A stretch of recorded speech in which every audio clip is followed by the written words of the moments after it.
however that is, you have that nostalgia of the beginning. So it's harder to let go of those.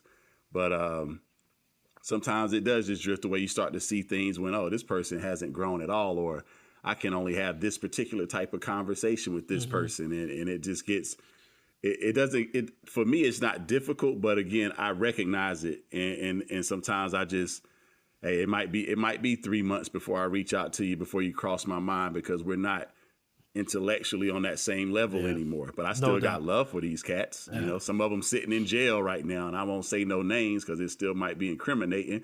But now, that one of these friends. And I've experienced that, what you just said, like about like when you like there's some time that has passed, and then like you've experienced some growth, and then you end up talking to this person, and this person might be on some nostalgia talking to you, but yet they're talking as if it's 10, 15, 20 years ago still, and you on a completely different wavelength now. And it's hard to like have a conversation sometimes, but when you're like, you're trying to be a nice person and stuff, man, you try to maintain the conversation anyway, even though like you're not interested in talking about this stuff like at all.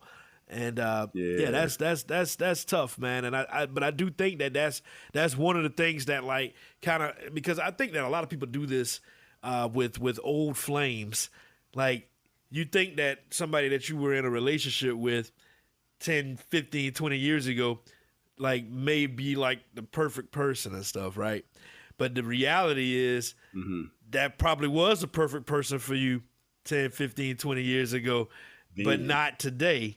You know what I mean? And I do think that like we end up like it's good to have those conversations so you can see, oh, things are very, very different between me and this person now. So like then you can like kind of mentally move on from it and everything. But like I don't think that people change enough in terms of like your personality is your personality. I think that there are givers in this world and there are takers in this world.